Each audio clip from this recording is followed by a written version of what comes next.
Africa and a warm welcome to JIT-TV News, where we bring you nothing but politics, business, sports and entertainment all in one experience. My name is Andile Gugulethu, intombi yakwaCindu Mahlaba. Let's take a quick look at your headlines today. ZRP shoot to kill armed perpetrators of violent criminal activities. Load shedding threatens South Africa's food security. Qatar joins a growing list of international airlines flying to destination Zimbabwe. Former Zim Saints board chairman dies. The police have declared that they will not hesitate to shoot and kill all perpetrators of violent criminal activities to ensure members of the public live in a peaceful and crime-free environment. A spate of armed robberies in the last few months and horrific fatal shooting of 3 people by a lone gunman in Hweta last Friday afternoon have heightened apprehension in society, prompting authorities to adopt a tougher stance on gun-related crimes.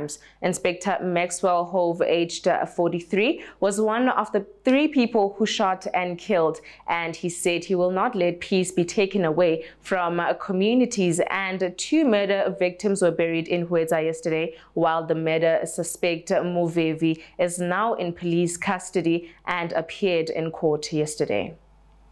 The most severe power cuts ever experienced in South Africa, threatening food and water supplies and disrupting the lives of millions of people, including chicken farmers in poultry industry. Electricity outages have forced factories to pause around-the-clock operations for as long as half a day at a time. As a result, over 10 million birds designed for slaughter are still alive and consuming feed, creating a backlog that companies fear they won't be able to fix.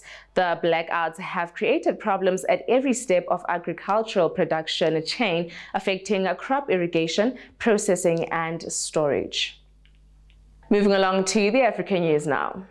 Qatar Airways have announced on Tuesday that it will make its maiden landing in the country. The airline will be making 7 weekly flights on the linked Lusaka and Harare route as the nation opens up its skies and upgrades more airports to ensure that more airlines are able to bring tourists and business persons. Liberator Air Service Agreement between Zimbabwe and other countries are now standing at 13, and the countries involved are Jordan, Turkey, Iran, Qatar, Mozambique and South Africa. The airline announced on its Twitter handle that starting from the 17th of January, they already had 7 weekly flights on the linked Lusaka and Harare route.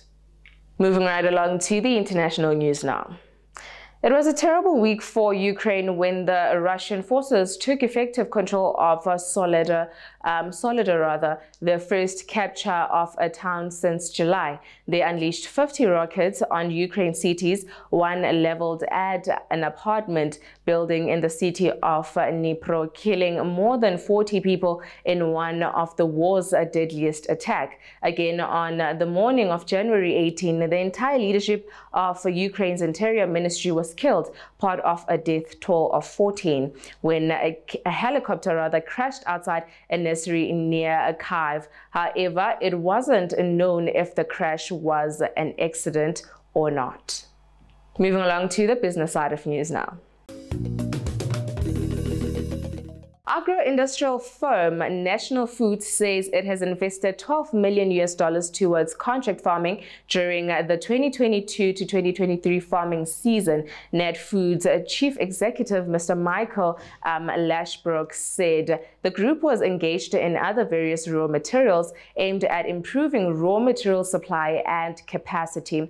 The total investment made by A Growth HIP under the scheme is around $12 million, he said.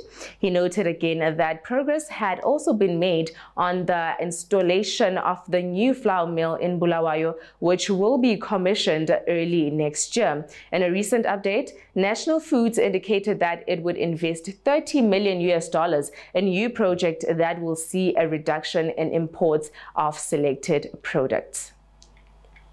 The Reserve Bank of Zimbabwe has allocated $3.7 billion through the foreign exchange auction system since its introduction in June 2020 to December last year, with the bulk of it channeled towards the importation of raw materials and machinery. The central bank plans to keep running the auction system as a platform to allocate foreign currency to the productive sectors of the economy. The auction system was established as a price discovery mechanism for the local currency, as well as unveiling much needed foreign currency to local companies for production at a time the country was experiencing foreign reverse challenges.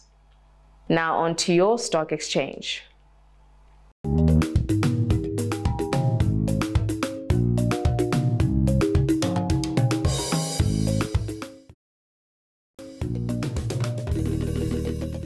Lastly, moving on to sports news now.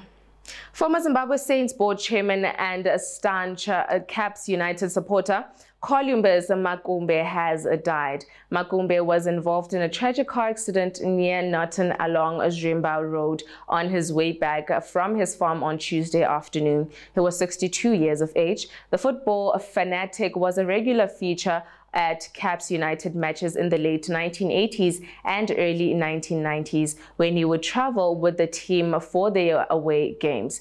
At the time of his death, Makumbe, Norton-based businessman, was sponsoring Zifa Northern Region Division 1 side Chegudu Pirates. He again was the manager of the late legendary musician John Chibadura.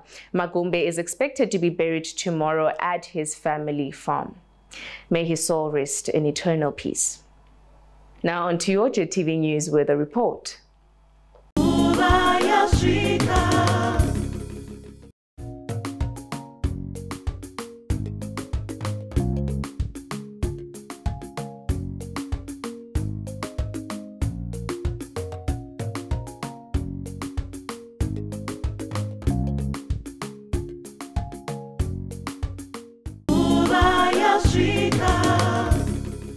And that is all from me to you. A huge thank you for joining me tonight. As always, kindly please comment and follow us on all our social media platforms at Twitter, Facebook, and Instagram, or rather go to our website at www.JIT-TVzw. Signing out, it is Andile Gugulethu, Intombi yakwaCindu Mahlaba.